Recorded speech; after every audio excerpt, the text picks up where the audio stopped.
afirmación fundamental es que todo proceso transformador en favor de la igualdad, en favor de la no dominación, en favor de los derechos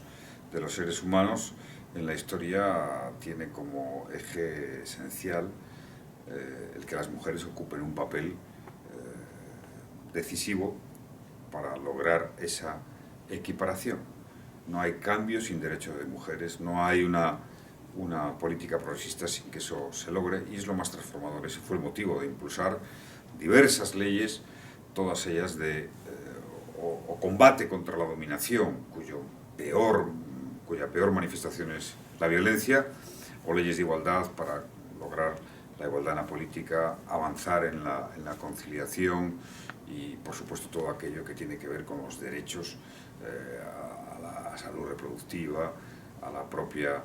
libertad de las mujeres, tantas veces preterida, tantas veces marginada a lo largo de la historia. En definitiva, desde el punto de vista de ese afán último que todo ser humano tiene en su corazón, que es la igualdad, la historia nos dice y nos enseña que lo que más desigual han sido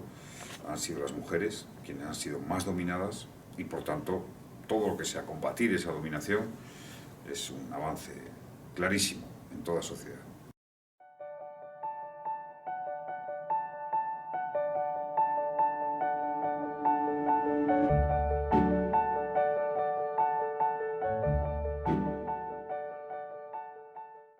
Los resultados de todo un grupo de leyes en favor de la igualdad de derechos, en favor de las mujeres, en favor de la no discriminación, en favor de la no dominación, el resultado más claro es que tenemos una sociedad más decente y más tolerante. Una sociedad donde es inadmisible la discriminación, una sociedad que considera inadmisible la marginación de una mujer o de cualquier otra persona por su orientación sexual, por su origen.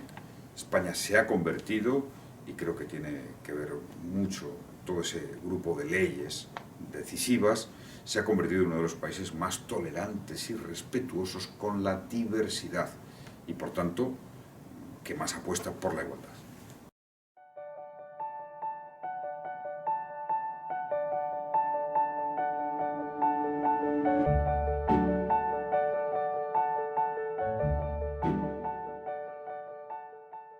Una reflexión muy sencilla, ¿no?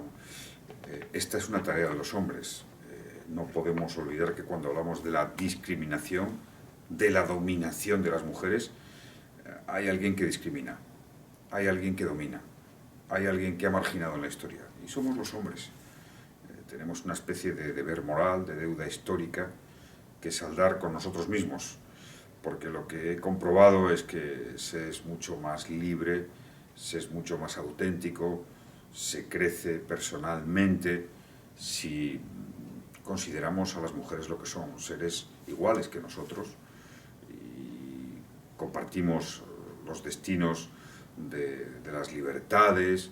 de la tarea de hacer un país, de la tarea de transformar las cosas. En fin, yo creo que uno es mejor persona, un ser humano y un político más digno, si hace del valor de la igualdad entre hombres y mujeres una de sus metas, una de sus banderas. Por tanto, invito desde aquí a todos los políticos hombres que, en fin, abandonen cualquier tentación de ese machismo superfluo, banal,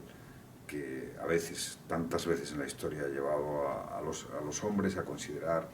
el poderío, la fuerza, la gallardía como algo que transforma las cosas o que hace algo positivo. Es al revés, ¿no? La humildad es la mejor consejera, y la consideración de los demás, y por supuesto ante todo de las mujeres, como alguien como nosotros, y que nos aporta sensibilidad, es un referente fundamental para estar mucho más conforme con uno mismo.